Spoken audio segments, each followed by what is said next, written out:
ચયાપચય એ શું છે અને તે કઈ બે પ્રક્રિયા દ્વારા થાય છે તેના વિશેનો અભ્યાસ કર્યા પછી હવે આપણે અભ્યાસ કરીશું કે ચયાપચય શા માટે કરવામાં આવે છે। તો મિત્રો આપણે સૌપ્રથમ જોઈએ કે સજીવોમાં થતા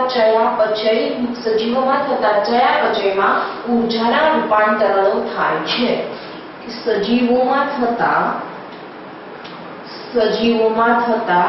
ચયાપચયમાં ઊર્જાના રૂપાંતરણો થાય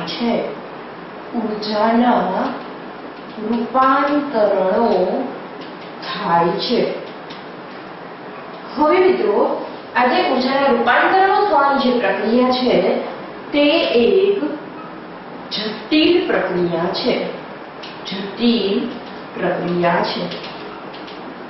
તો મિત્રો હવે આપણને સવાલ એ થાય કે આ ઊર્જાના રૂપાંતરણો જે થાય છે ચયાપચયની પ્રક્રિયામાં તે તો એક જટિલ પ્રક્રિયા છે, તો પણ તે શા માટે સજીવ શરીરમાં થતી હશે? તો મિત્રો હવે આપણે જોઈએ કે તેમ છતાં સજીવમાં ઊર્જાના રૂપાંતરણો જરૂરી છે। તેમ છતાં સજીવમાં ઊર્જાના રૂપાંતરણો અથવા તો આપણે કહી શકીએ કે ઊર્જા ઉત્પન્ન થવાની પ્રક્રિયા અથવા તો ઊર્જાના રૂપાંતરણો જરૂરી છે। તો મિત્રો હવે આપણે જોઈશું કે ઊર્જાના રૂપાંતરણો શા માટે જરૂરી છે। તો આપણે જોઈશું કે કારણ કે સજીવને અનેક જૈવિક કાર્યો કરવાના હોય છે।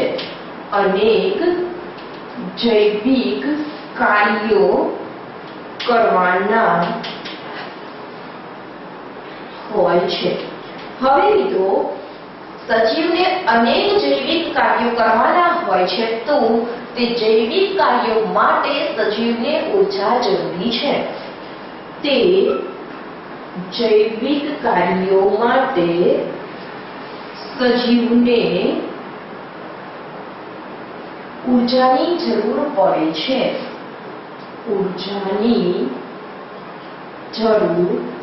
છે। હવે મિત્રો આપણે જોઈશું કે આ જે ઊર્જાની જરૂર પડે છે અથવા તો સજીવને ચયાપચય માટે ઊર્જાના રૂપાંતરણો થવા પડે છે, તો તે શેમાંથી મેળવે છે? તો તે ઊર્જા સજીવ તેના ખોરાકમાંથી મેળવે છે।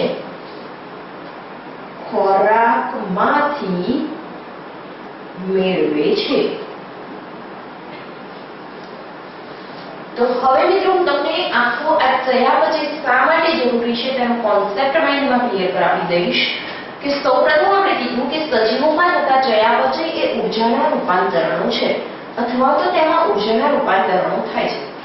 તે બાદ આપણે જોયું કે ઊર્જાના રૂપાંતરણો એક જટિલ જૈવિક પ્રક્રિયા છે, તેમ છતાં સજીવોમાં શા માટે થાય છે? તો સજીવને અનેક જૈવિક અથવા તો દેહધાર્મિક ક્રિયાઓ કરવાની હોય છે અને તે જૈવિક અથવા દેહધાર્મિક ક્રિયાઓ કરવા માટે સજીવને ઊર્જાની જરૂર પડે છે।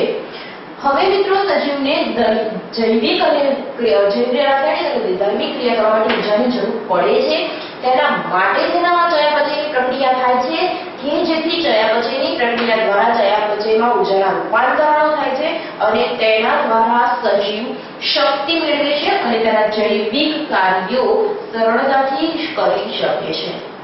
પરંતુ હવે મિત્રો આપણને સવાલ એ થાય કે આ ઊર્જા ક્યાંથી મળતી હશે અથવા તો શક્તિ ક્યાંથી ઉત્પન્ન થતી હશે?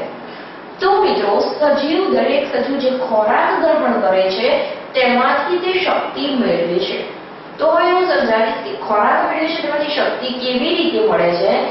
તો મિત્રો સૌપ્રથમ સજીવનું શરીર જે ખોરાક ગ્રહણ કરે છે તેમાં વિશિષ્ટ પ્રકારની જૈવ રાસાયણિક ક્રિયાઓ થાય છે।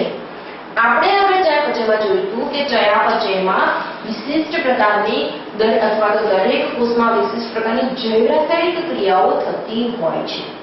તો મિત્રો આખો કોન્સેપ્ટ નીચેથી રિવર્સ સમજાવીશ કે દરેક સજીવ ખોરાક મેળવે છે અથવા તો ખોરાક ગ્રહણ કરે છે, તે ખોરાકમાંથી તેના શરીરમાં જૈવ રાસાયણિક ક્રિયાઓ થતી હોય છે।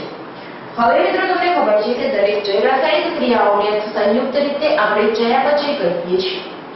હવે જે જૈવ રાસાયણિક ક્રિયાઓ થાય છે અથવા તો ચયાપચય થાય છે ત્યારે વિવિધ ઊર્જાના રૂપાંતરણો થાય છે. તે ઊર્જા અથવા તો શક્તિના જે રૂપાંતરણો થાય છે તેમાંથી જ્યારે શક્તિ મુક્ત થાય છે તો તે શક્તિ તે સજીવ જે ખોરાક ગ્રહણ કર્યો છે એમાંથી મેળવે છે અને જે શક્તિ અથવા તો ઊર્જા છૂટી પડે છે તેના લીધે સજીવ તેના કાર્યો સરળતાથી કરી શકે છે.